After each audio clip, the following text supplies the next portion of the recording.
안녕하세요. 반갑습니다. 알기 쉬운 원리 이야기 제8장 죽은 자들이 장사하라 137페이지입니다. 예수님이 십자가에 돌아가실 때 성전 휘장이 찢어져 둘로 갈라지고 땅이 진동하고 바위가 터지고 무덤들이 열리고 자던 성도의 몸이 무덤에서 일어나 많은 사람에게 보이니라는 성경의 말씀이 있습니다. 그런데 정말 죽은 자가 살아나고 자던 성도들이 무덤에서 일어날 수 있을까요? 무덤에서 일어난 사람들이 어디에 있으며 누구에게 보였을까요? 그들은 어디로 갔을까요? 무덤에서 일어난 사람들은 예수님을 죽인 사람들의 부모일 것이며 그들의 할아버지, 할아버지의 할아버지일 것입니다. 그분들이 다시 살아났다면 아마도 예루살렘이 난리가 났을 것이고 이보다 더 무서운 일은 없었을 것 같습니다. 죽었다가 살아나신 그분들이 다 어디로 갔을까요? 또한 데살로니가전서 4장 16절에는 예수님께서 강림하실 때 그리스도 안에서 죽은 자들이 먼저 일어날 것이라고 하였습니다. 어떻게 이런 일이 일어날 수 있을까요? 부활이란 다시 산다는 말입니다. 다시 산다는 것은 죽었기 때문인 것이죠. 예수님은 죽은 지 나흘이 된 나사로를 살리셨습니다. 예수님 자신도 십자가에 죽으시고 장사한 지 3일 만에 죽은 자 가운데에서 다시 사셨습니다. 그런데 부활한 나사로가 영원히 살았는가 하면 그렇진 않습니다. 그렇다면 나사로의 부활은 무엇일까요? 부활한 자가 또 죽는 것이 부활일까요? 예수님도 부활하셨는데 부활하신 예수님은 십자가에 달리기 전의 모습과 매우 달랐던 것 같습니다. 부활하신 후 엠마오로 가는 두 사람에게 호련히 나타나 그들과 동행하셨는데 그 두 사람은 눈이 가려져 예수님을 알아보지 못했습니다. 예수님은 그들과 함께 길을 가면서 말씀해 주시고 떡을 떼어 주기도 하셨고 그때서야 비로소 눈이 밝아져 자기들과 동행하고 계신 분이 예수님이신 것을 알아보았다는 것입니다. 또한 예수님이 십자가에 돌아가시고 11사도와 여러 사람이 모여 예수님의 부활에 대하여 얘기하고 있었는데 그들이 이런 이야기를 하고 있을 때에 예수께서 몸소 그들 가운데에 들어서서 너희에게 평화가 있기를 하고 말씀하시자 그들은 놀라고 무서움에 사로잡혀서 유령을 보고 있는 줄로 생각하였다는 것입니다. 부활하신 예수님이 호련히 나타나시어 제자들 곁에 서시는데도 눈이 밝아져야 볼 수 있었고 모두 놀라고 무서워하며 모두가 유령이라고 생각했다는 것이죠.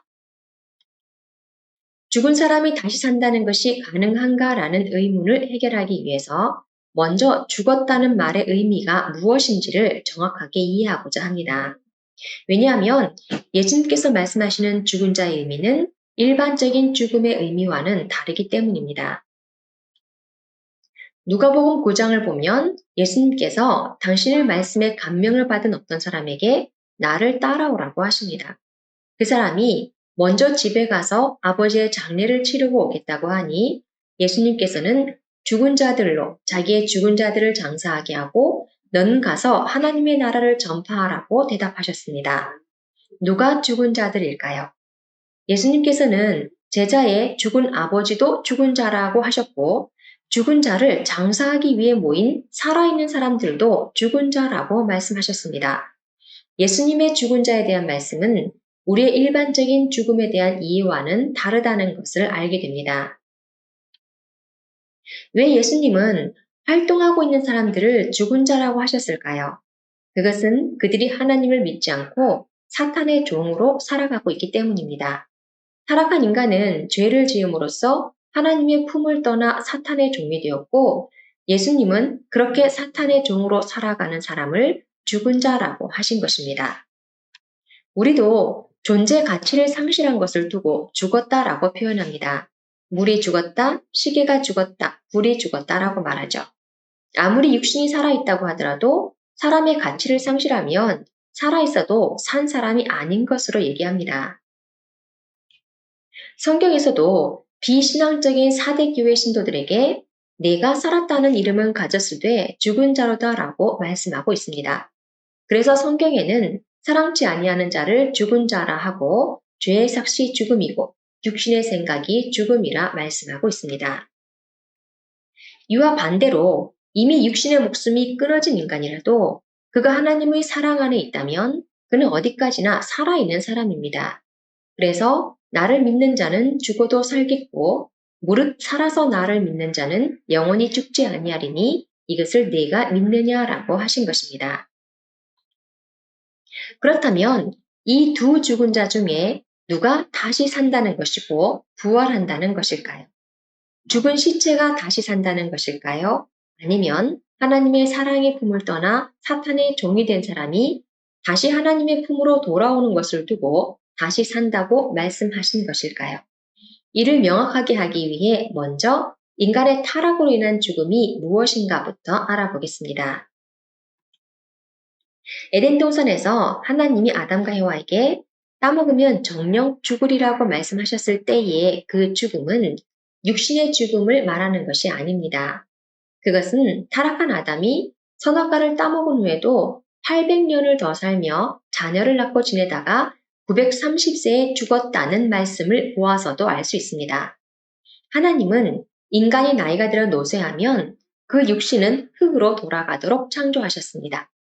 그래서 전도서 12장 7절에 흙은 여전히 땅으로 돌아가고 신은 그 주신 하나님께로 돌아가기 전에 기억하라고 말씀하고 있는 것입니다. 인간의 육신의 죽음은 타락했기 때문에 찾아온 것이 아닙니다.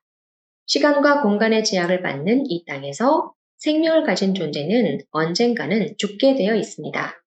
타락하지 않은 만물도 일정한 수명을 가지고 있다는 것이 이를 증거하고 있는 것이죠. 그러므로 타락으로 찾아온 죽음은 죄를 지음으로써 하나님의 품을 떠나 사탄의 종이 된 상태를 말하는 것이고 선악과를 따먹고 죽은 죽음이 바로 그것입니다. 다시 살아야 하는 이유는 우리가 죽었기 때문입니다. 죽은 사람이 다시 살아나는 것을 부활이라고 하지만 그것은 죽은 육신이 다시 사는 것을 두고 하는 말이 아닙니다. 그렇게 될 수는 없는 것이죠. 성경에서 말하는 죽은 자의 부활은 타락으로 인해 사탄의 종이 된 인간이 하나님의 말씀을 믿고 하나님의 품으로 돌아오는 것을 말합니다. 그래서 요한복음 5장 24절에 내 말을 듣고 나 보내신 이를 믿는 자는 영생을 얻었고 심판에 이르지 아니하나니 사망에서 생명으로 옮겼느니라고 말씀하고 계십니다. 부활은 육체적인 변화가 아닌 심령의 변화를 의미합니다. 아담과 해와의 타락도 외적인 변화를 가져온 것이 아닙니다. 무화과 나뭇잎으로 하체를 가리고 나무 뒤에 숨었을 뿐인 것이죠. 타락이 외적인 변화를 가져온 것이 아니기 때문에 타락으로 인한 죽음에서의 부활도 외적인 변화를 가져오진 않습니다. 그래서 부활의 완성자인 예수님의 모습이나 부활을 해야 할 타락한 인간의 모습이 크게 다르지 않았다는 것입니다. 겉으로는 하나님의 아들과 타락한 인간과의 다른 점이 없었고 마찬가지로 하나님을 믿고 부활한 사람과 하나님을 믿지 않고 부활하지 못한 사람과 아무 차이가 없다는 것입니다. 그러나 속사람을 보면 예수님은 타락한 인간과는 다릅니다. 예수님은 생명이 있는 분이고 타락한 인간은 죽은 사람입니다. 부활해서 다시 산 사람들은 속사람이 달라진 사람들, 심령이 변화된 사람들, 곧 믿음을 가진 사람들입니다.